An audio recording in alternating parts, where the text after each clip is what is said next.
함께 나눌 하나님 말씀은 신명기 11장 26절로 31절까지 말씀입니다. 내가 오늘 복과 저주를 너희 앞에 두나니 너희가 만일 내가 오늘 너희에게 명하는 너희의 하나님 여호와의 명령을 들으면 복이 될 것이요, 너희가 만일 내가 오늘 너희에게 명령하는 도에서 돌이켜 떠나 너희의 하나님 여호와의 명령을 듣지 아니하고 본래 알지 못하던 다른 신들을 따르면 저주를 받으리라. 네 하나님 여호와께서 네가 가서 차지할 땅으로 너를 인도하여 들이실 때에 너는 그리심 산에서 축복을 선포하고 에발 산에서 저주를 선포하라. 이 두 산은 요단강 저쪽 곳 해지는 쪽으로 가는 길 뒤 길갈 맞은편 모래 상수리 나무 곁의 아라바에 거주하는 가나안 족속의 땅에 있지 아니하냐. 너희가 요단을 건너 너희의 하나님 여호와께서 너희에게 주시는 땅에 들어가서 그 땅을 차지하려 하나니 반드시 그것을 차지하여 거기 거주할지라. 아멘.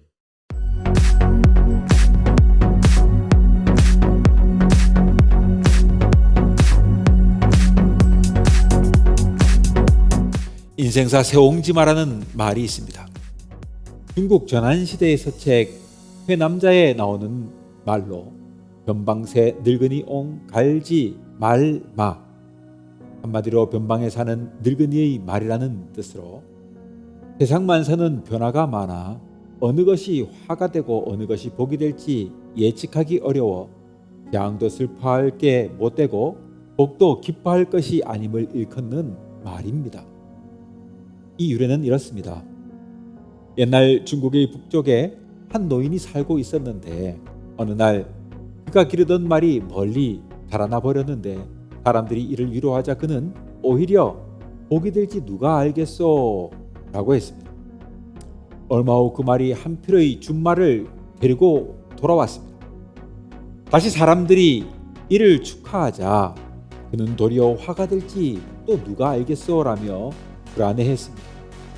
그러던 어느 날 말타기 좋아하던 그의 아들이 자신이 말이 데리고 온 준말을 타다가 그만 떨어져 다리가 부러졌습니다.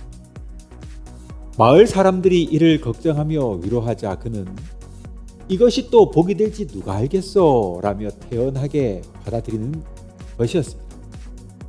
그 1년이 지난 어느 날 나라에 전쟁이 나서 마을의 젊은이들은 전쟁터로 불려나가 대부분 죽었으나 노인의 아들은 말에서 떨어진 후 다리를 저렸기 때문에 전쟁에 나가지 않아 죽음을 면하게 된 것입니다. 인생이 쏘는 화살 같아 어느덧 또다시 새해가 되었습니다. 날짜를 매기며 살아가는 인간사로 보면 1월 1일은 매우 의미 있는 날이지만 세월의 흐름에 그저 추운 겨울의 한 날일 뿐입니다. 그래도 이왕이면 새로운 희망을 품고 나름의 계획을 세우고 작심을 가져보며 지나간 한 해에 자신을 성찰하고 시행착오하지 말자 다짐하며 의미를 둔다면 그저 추운 겨울의 한날보다야 꽤는 나은 순간일 것입니다. 성경은 하나님이 우리 앞에 복과 저주를 두셨다고 했습니다. 세옹지마가 아니라 길흉하복은 바로 하나님의 말씀을 따르느냐 따르지 않느냐에 달린 것이란 사실을 신앙인은 잘 알고 있습니다. 그러기에 하나님은 오늘도 우리를 복과 저주를 선포하신 두 산 그리심과 에발 앞에 서게 하십니다. 그리고 나와 내 집은 여호와만 섬기겠노라 고백하라 하시는 것입니다. 새해가 밝았습니다. 올 한 해 우리에게 복이 넘치기를 바랍니다. 바로 그 복의 길은 하나님 앞에 순종하며 사는 것입니다. 그러므로 이 한 해의 행복한 순간이 찾아오면 감사하고, 때로 힘든 순간이 찾아올 땐 하나님이 주신 복의 예고편이라 믿으면서 승리하는 올해가 되시기를 주님의 이름으로 축원합니다.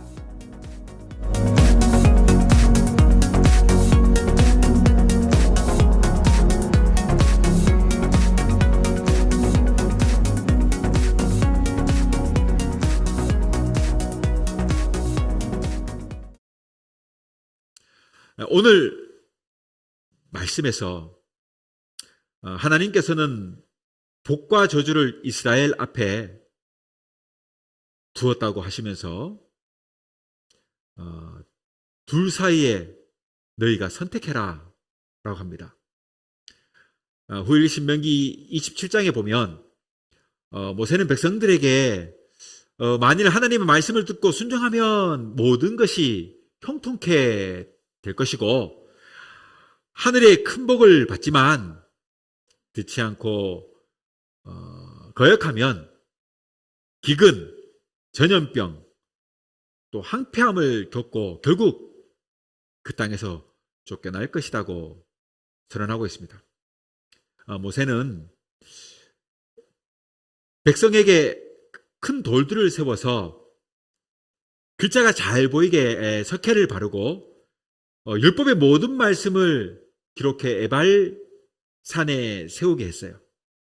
그리고 그리심산과 에발산은 여러분 쌍둥이 산입니다. 그리고 그 산 중간에는 이 세겜 골짜기가 있어요. 즉 약속의 땅 중심부에서 이 산은요 남과 북으로 마주보고 있는 산입니다. 그리심산은 세겜의 남쪽에 위치한 산으로서 185m 해발 높이를 가지고 있어요. 숲이 매우 울창한 산이에요.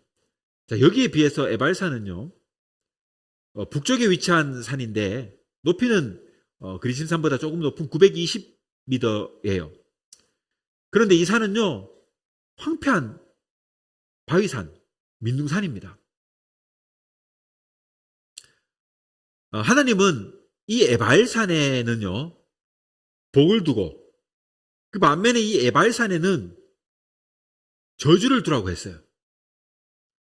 그리고 이게 지파도 둘로 나누어 가지고 일부 지파들은 그리심산 위에 올라가게 하고 또 일부 지파는 에발산에 올라가게 했어요. 저는 뭐 거기에 대한 다양한 신학적인 견해들이 있는데 그것은 뭐 치부하겠어요. 뭐 어떤 사람들은 그리심산에는 라헬과 레아의 적통들이 지파가 올라가고 또 그 종들에게서 난 그 지파들은 에발산에 올라가게 하고 뭐 이렇게 뭐 좀 나눠진 뭐 그런 것들을 가지고 뭐 여러 가지 신학적 견해들을 합니다만은 저는 그것은 일단은 지체하겠습니다. 아무튼 오늘날 이 성지순례를 가면 이 세겜에서 에발산과 그리심산을 한눈에 볼 수 있다고 하는데요. 뭐 저는 가보지 못했으니까 다만 인터넷을 통해서 이렇게 사진으로 검색을 해보면요. 구글링을 하거나 하면 볼 수 있어요. 보면 산이 이렇게 두 산이 이렇게 있어요. 그러면 중간에 이렇게 푹 파여 있는 곳이 세겜이에요. 그리고 이렇게 두 산이 있는데 이쪽이 그리심산인데 보면 지금도 사진을 보면 이렇게 막 좀 나무도 있고 막 그래요. 그리고 반면에 이쪽을 보면 에발산은요 황폐한 민둥산이 바위산을 탁 보여요. 놀랍게도 지금도 그래요. 훗날 여호수아 8장을 보면 여호수아가 아이성 전투에서 이곳에서 백성을 세우고 다시금 이 신명기의 말씀을 언급하면서 복과 저주의 말씀을 낭독하여 백성에게 율법을 지켜 행할 것을 요구합니다. 또 훗날 예수님 시대에 보면 우리가 잘 아는 그 요한복음 4장에 나오는 그 사마리아 여인 알죠? 그 수가성에 이르렀을 때 그 수가성 여인을 만났을 때 예수님과 이 사마리아 여인의 대화에 보면 그 이야기에 보면 그 자신들은 이 그리심산에서 예배한다고 하거든요. 알렉산더가 세계를 제패하던 시대에 어떤 BC 432년경에 이 사마리아인들은 이 그리심산에 자기들이 성전을 세웠습니다.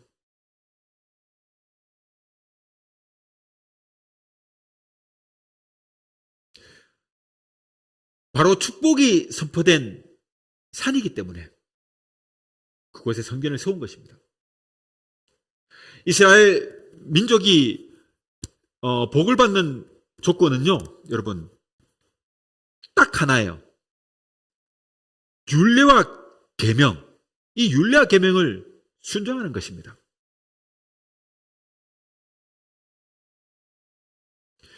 우리에게도 여러분, 선택과 결단의 순간에 결정해야 하는 영원한 과제가 있습니다. 하나님의 뜻을 따라 순종하며 계명을 지키는 자가 되는가? 아니면 내 마음과 내 뜻대로 행하면서 그냥 그저 그렇게 사는 자가 될 것인가? 여호수아가 여리고성을 여러분 승리로 이끈 이후에 자신만만하여 가지고 작은 성 아이성을 함락시키기 위해 가지고 3,000명을 보냈어요. 3,000명을. 그러나 그 전쟁은 실패하고 돌아왔습니다. 그 거대한 성 여리고성은요, 정말로 힘 한번 안 들이고 싸움도 하지 않고 변변찮게 그냥 대충 몸만 이렇게 해가지고 이기는 그런 쉬운 전쟁을 했단 말이에요. 우리가 잘 아는 큰 성 여리고는 쉽게 함락했어요. 그런데 작은 성 아이성은요, 한 3,000명만 보내도 될 성이었단 말이에요. 그런데 그 성은 전쟁에서 실패합니다. 여러분, 그 실패의 이면에는요, 바로 아간의 범죄가 있었음을 우리가 알게 되잖아요. 그래서 여리고성에서 모두 불태우고 죽이라고 하는 하나님의 명령을 어겼어요. 이 아간이요, 그 시날산의 아름다운 뇌토 한 벌과 은 200세겔, 그리고 그 무게가 50세겔 되는 금덩이 하나를 보고 탐을 낸 거예요. 그래서 세상을 창조하시고 온 우주를 다 지배하시는 주권자이신 하나님의 그 절대적인 말씀, 그 명령을요, 쉽게 어겨버린 거예요. 자기의 탐욕에 눈이 어두워서 그 지엄한 하나님의 말씀에, 그 귀한 말씀을 허투루 여기고 우습게 여긴 거예요. 그래서 그 금덩이 하나를 보고 탐내가지고, 그 옷을 보고 탐내가지고 자신의 장막 가운데 땅속에 묻어둔 거예요. 여러분 놀랐지 않습니까? 이스라엘 백성들은요, 아직도 자신들이 사는 집이 없어요. 정복 전쟁 중이고 계속적으로 이동하고 있는 중입니다. 그래서 그들은요, 장막에 거했단 말이에요. 그 장막은요, 잠시 후면 헐고 또 이전하고 이사해요. 그런데 그 장막 땅 속에 묻어버린 거예요. 여러분, 이 땅에 안전한 곳이 있습니까? 이 땅은요, 녹이 쓸어요.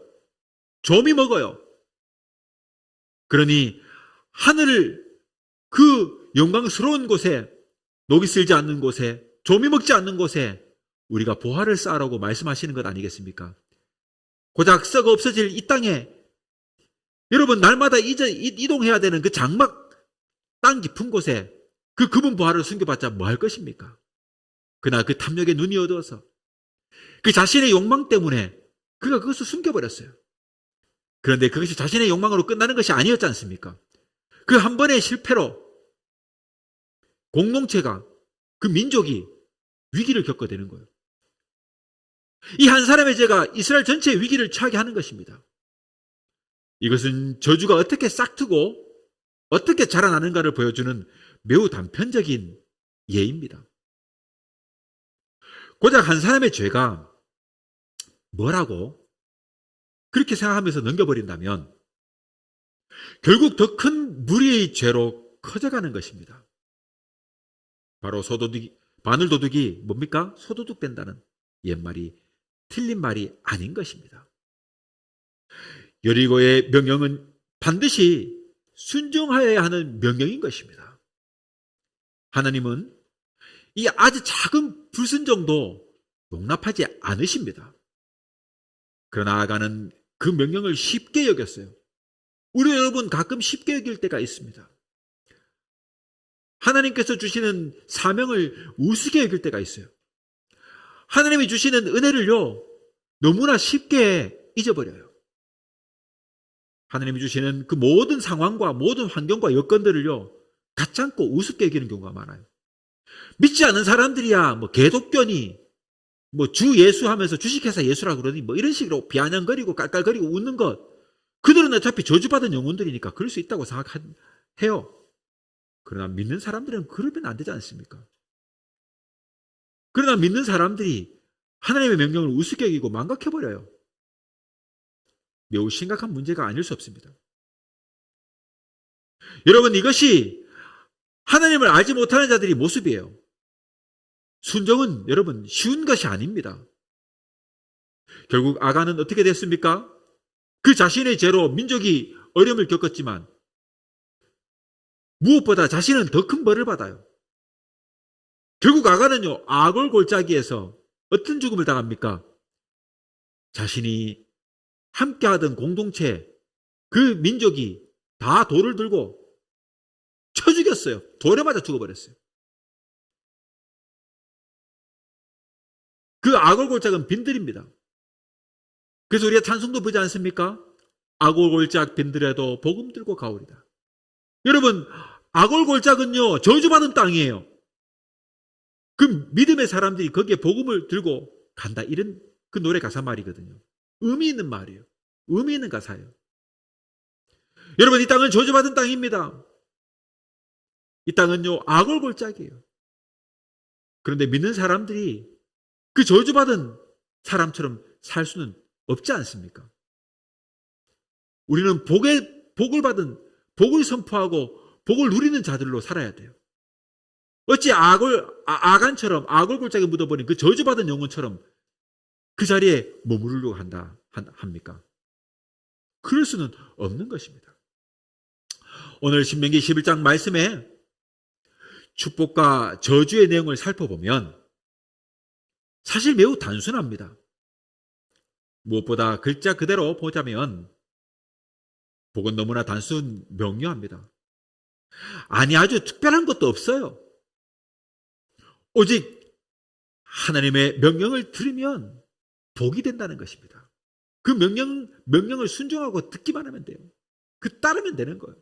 반면 하나님의 명령을 거역하고 돌이켜 그렇게 떠나버리면, 그렇게 떠나 하나님의 여호와의 명령을 듣지 아니하고 본래 알지 못하던 다른 신들을 따르면 저주를 받는 것입니다.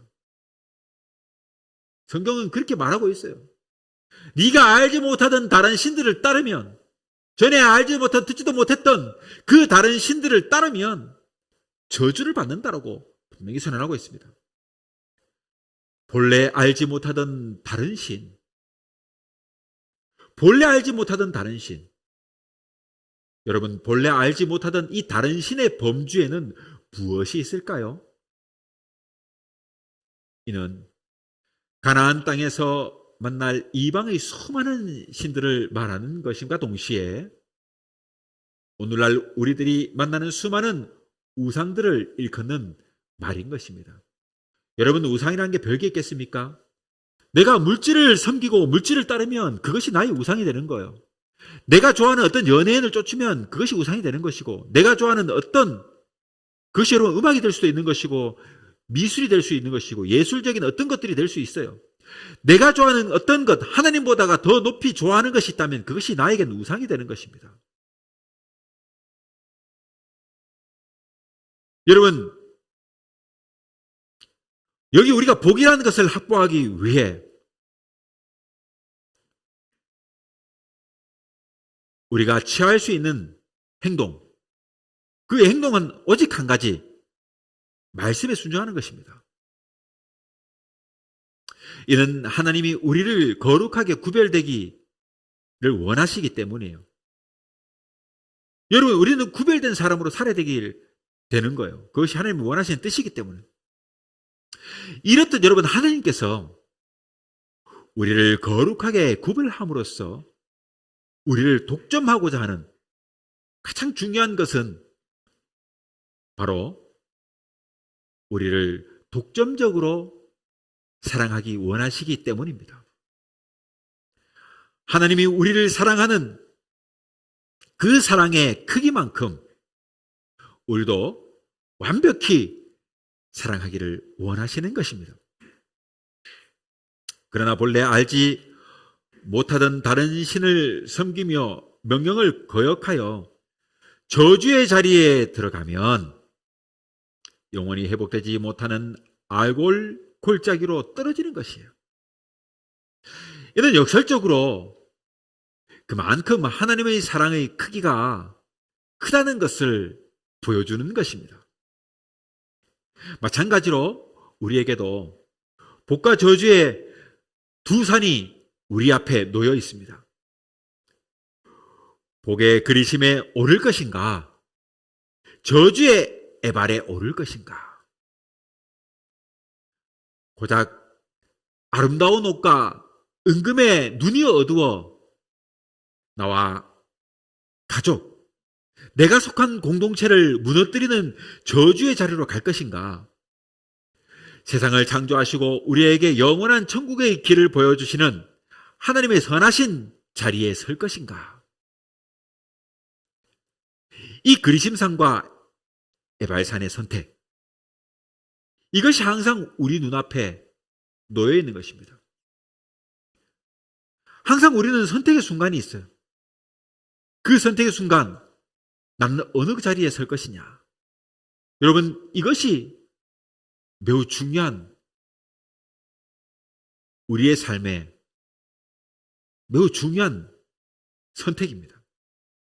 그러한 순간이 올 때마다 우리는 축복의 산, 그리심의 선은 모두가 되어야 할 것입니다. 바라기는 2022년 이 올해 밝은 이 새해, 이제 이 새해에 우리는 우리 앞에 놓여 있는 이 새해 모두가 복을 누리는 선택을 하는 그 자리에 서기를 소망해 봅니다. 오직 하나님의 명령을 순종하는 신앙인이 되기를 바랍니다.